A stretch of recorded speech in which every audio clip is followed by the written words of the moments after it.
तो दोस्तों आज की जो ये कहानी है सब कहानियों से अलग है। इसमें बेटे ने बाप से एक ऐसा प्रस्ताव रखता है कि जो कि मैं बताने के लिए भी एक बार नहीं 10 बार सोच रहा हूँ, बताऊँ कि ना बताऊँ। लेकिन जब तक ये कहानी आपको बताया नहीं जाएगा तब तक आप जानेंगे कैसे। इसमें बेटे ने बाप से शादी का एक ऐसा डिमांड रखता है, एक ऐसी मांग करता है जो कि बहुत ही शर्मनाक होती है। तो पूरी कहानी को जानने के लिए वीडियो में तक बने रहें। नमस्कार दोस्तों, मैं जे पाल भोजपुरिया उत्तर प्रदेश जिला जौनपुर से। यह घटना उत्तर प्रदेश के उन्नाव के एक रिहायशी इलाके की है, जहां पर बरकत अली नाम का एक शख्स रहा करता है। बरकत अली जिसके घर में उसका एक बेटा है जिसका नाम आरिफ खान है और उसकी पत्नी भी रहा करती है। अब यहाँ पे क्या होता है, जो आरिफ खान होता है वह ज़्यादातर मौज मस्ती उसको पसंद रहती है। अब वो दिन भर पत्ते खेलता, लोगों के साथ हंसी ठिठोली करता। अब इसी तरह से सिलसिला चल रहा होता है। कुछ समय बीतता है, लड़का शादी के योग्य हो ही गया था। तो एक दिन उसका बाप सोचता है कि इसकी शादी क्यों ना कर दिया जाए और ये बाहर चला जाएगा कमाने धमाने, घर छोड़ के, तो यह सुधर जाएगा। उसके दिमाग में इसी तरह से तरकीब उठ रही थी। वो अपनी पत्नी से भी राय बात करता है, जैसे घर में एक दूसरे से लोग पति पत्नी बातें किया करते हैं। वो सोचता है कि अब इसकी शादी करवाने के लिए एक बार इसको भी सूचना देना ज़रूरी है, क्योंकि हर जगह आज का माहौल ऐसा ही हो गया है कि लोग अपनी पसंद से शादियां कर रहे हैं। क्या पता इसके दिमाग में भी ये चल रहा हो, तो क्यों ना इसको हम एक बार पूछ ही लेते हैं। तो एक दिन बाप ने बेटे से कहा कि जो तुम हंसी ठिठोली यहाँ पे कर रहे हो, जब तक तुम्हारे ऊपर बोझ पड़ेगा नहीं तब तक तुम समझोगे नहीं मजबूरी क्या होती है। अब तुम्हारी शादी इसी साल करेंगे, उसके बाद में तुम अपना घर परिवार बसा के रहो, तब तुम्हें मालूम पड़ेगा। तो यहाँ पे लड़का कहता है कि शादी तो मैं अभी नहीं करूँगा। तो पिता कहता है कि क्यों? क्योंकि उसके दिमाग में ऐसा लग रहा था कि शायद यह किसी लड़की से बात करता होगा, इसलिए ऐसा कह रहा है। लेकिन लड़के के अंदर वो चीज़ें दिमाग में बसी हुई थी जो कि आप लोग कल्पना भी नहीं कर सकते।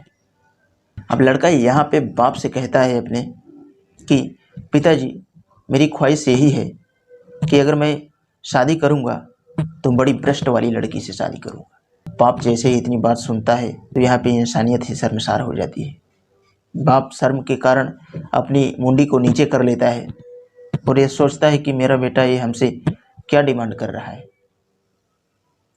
और इतना कहता है वो, कह के फिर चला जाता है। तो बाप भी कुछ टाइम तक सोचता है और अपनी वाइफ से जाके बोलता है, यानी उसकी माँ से जाके बोलता है, कहता है कि देख रही हो तुम्हारा बेटा किस तरह से डिमांड कर रहा है कि अगर लड़की ढूंढना मेरे लिए तो एक बड़ी भ्रष्ट वाली ही लड़की चाहिए। ये क्या है, कैसा लड़का निकल गया। तो ऐसे ही सिलसिला चल रहा होता है। कुछ समय बीतता है, उसके बाद में 2-4 लड़कियां उसके लिए ढूंढी जाती हैं, लेकिन उसको एक भी पसंद नहीं आती है। जब उसको दिखाया जाता है, जाके वो जब देखता है तो वो इनकार कर देता है, क्योंकि उसके मनपसंद लड़कियां नहीं थी। उसके बाद में बहुत दिन ढूंढने के बाद में उनके माँ बाप को एक लड़की मिल ही जाती है जो कि उसके मनपसंद की थी, और जब उसको दिखाया जाता है तो वो भी देखते ही तुरंत खुश हो जाता है और कहता है कि पिताजी, मैं इसी लड़की से शादी करूँगा। और फिर दोनों की तरफ से बात पक्की होती है। फिर शादी का दिन रखा जाता है। अभी यहाँ पे फिर शादी का दिन भी आ जाता है, शादियाँ इन लोगों की हो जाती है। उसके बाद में दुल्हन अपने ससुराल जाती है। ससुराल जब जाती है फिर शाम हो जाती है। फिर उसके बाद में रात होती है। रात में जब सुहाग रात की जब बारी आती है, सुहाग रात का जब समय आता है, लड़का एकदम कमज़ोर होता है, हड्डियों का ढांचा। उसके बाद में अब ये दोनों जब आपस में एक दूसरे के संपर्क में आते हैं तो शायद लड़की के दाब के कारण, लड़की के दाब लग जाने से लड़के के घटनास्थल पे ही दम घुट जाता है। लड़की का नाम मेहरुल होता है। अब मेहरुल यहाँ पे देखती है, सोच रही थी इनको शायद चक्कर उक्कर आ गया होगा, बाद में ठीक हो जाएंगे, पानी का थोड़ा फुट्टा उट्टा मारती है मुंह पे। मारने के बाद में कपड़े वगैरह से इसको पोंछती है, लेकिन यह जब जिंदा हो तब तो उठे, यह उसी टाइम पे हमेशा हमेशा के लिए अलविदा हो चुका था। जब उसको 1 घंटे 1.5 घंटे बीत जाते हैं, उसकी बॉडी कड़क होने लगती है, तब उसको भी कहीं ना कहीं डाउट लगता है। लेकिन वो सोचती है कि आज पहला ही दिन है, अगर ये बात मैं किसी दूसरे से जाके बताऊंगी, घर वालों से बताऊंगी, तो शायद हमारे ऊपर बहुत गड़बड़ इल्ज़ाम लग सकता है। अब यहीं पे कहानी जो है टर्निंग लेती है। अब यहीं पे मेहरुल बहुत गड़बड़ कर देती है खुद के लिए। अब यहाँ पे बगैर किसी से बताए हुए रातों रात वो अपने ससुराल से फरार हो जाती है और सोचती है कि अगर मैं भाग जाऊंगी तो शायद मैं बच सकती हूँ, नहीं तो सुबह होते होते हमारी खैर नहीं। लेकिन वो खुद ही फंस जाती है। अब यहाँ पे वो भाग के जाती है अपने घर पे, अपने माँ बाप से ये सारी कहानी बता देती है। और जब अपने माँ बाप से बता रही होती है तो उसके माँ बाप के ऊपर भी थोड़ा सा भी यकीन नहीं हो रहा था इसकी बातों का। लेकिन क्या होता, जब अपनी ही लड़की अगर इस तरह का बात बताएगी तो भला कौन नहीं समझेगा। बाप भले ना समझे, लेकिन माँ तो उसकी फीलिंग अच्छे से ही समझ गई थी। फिर यहाँ पे अब उसके जो ससुराल वाले होते हैं वो तो सुबह का इंतज़ार कर रहे थे। लगभग 8 साढ़े 8 बज गया था सुबह में, लेकिन अभी दूल्हा और दुल्हन, उन लोगों को ऐसा लग रहा था कि वो लोग अभी सो ही रहे हैं। लेकिन यहाँ पे जो कांड हुआ था उसको इन लोगों को कहाँ पता था। जब 1 घंटे 2 घंटे और बीतते हैं, लगभग 10 बजता है, तब किसी न किसी को डाउट ऐसा चलता है कि क्यों ना दरवाज़ा खटखटाया जाए, इन लोगों को उठाया जाए। लोग सोच रहे थे कि भाई शादी का दिन था, पहली सुहाग रात थी, हो गया, सो गए होंगे। लेकिन यहाँ पे तो कुछ और ही हुआ था। अभी यहाँ पे क्या होता है, दरवाज़ा तो पहले से ही खुला हुआ था। दरवाज़ा को खोल के मेहरुल घर से जो फरार हुई थी, तो ये लोग बगल से ही जाते थे, दरवाजे को खटखटा के आते थे, लेकिन वहाँ पे कोई रिस्पांस नहीं मिलता था तो लोग लौट के चले जाते थे। हो सकता था उन लोगों को ऐसा ही लग रहा था कि शायद ये लोग दरवाज़ा बंद करने के लिए भूल गए हों और सो रहे हों, तो मैं भला कैसे ही अंदर जाऊं।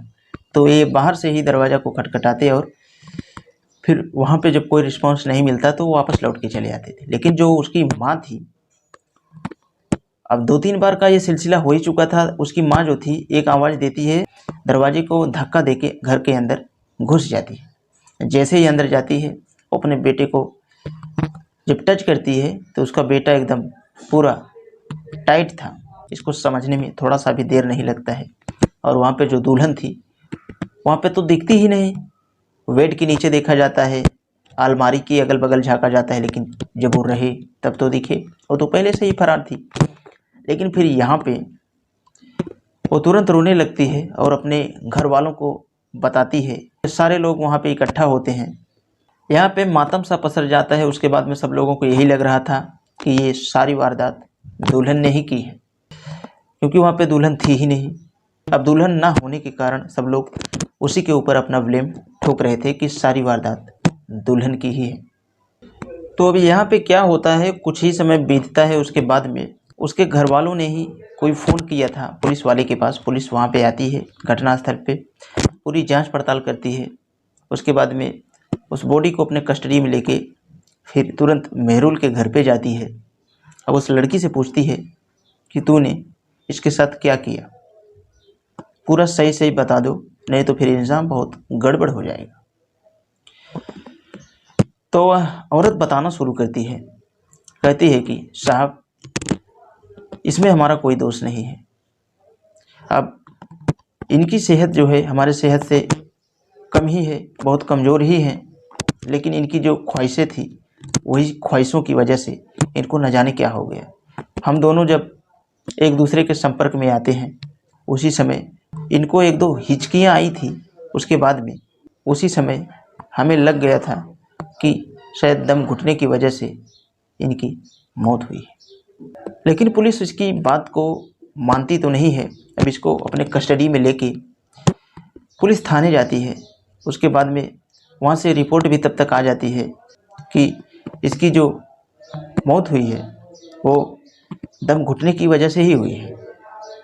और अभी तक तो लड़के के घर वाले ये सोच रहे थे कि सारी वारदात लड़की का ही है। तो यहाँ पे दोस्तों क्या होता है कि पुलिस भी अपना ठोस कदम कोई नहीं उठाती है, क्योंकि इसमें किसी की गलती नहीं रहती है। इसमें सबसे बड़ी गलती इस लड़के की ही रहती है कि इसकी जो ख्वाहिशें थी इसकी मौत का कारण होती है। क्योंकि लड़के की जो ख्वाहिशें थी, लड़का पहले से ही अपने बाप से कहा था कि हमको जो चाहिए वो हेल्दी लड़की चाहिए, और खुद को नहीं देख रहा कि मैं कैसा हूँ। तो दोस्तों इस वीडियो के बारे में आपका क्या कहना है, आप कमेंट बॉक्स में अपनी राय जरूर दें। इसमें आपको किसकी गलती लगती है? और हाँ, अगर ऐसा ही वीडियो देखना आपको पसंद है तो हमारे चैनल को सब्सक्राइब करके बेल का आइकन ऑल पे ज़रूर प्रेस कर लें, ताकि कोई भी वीडियो लाऊं तो आप तक आसानी से पहुंच सके। तो आज के लिए बस इतना ही। मिलते हैं कल शाम 7 बजे किसी नेक्स्ट क्राइम स्टोरी के साथ।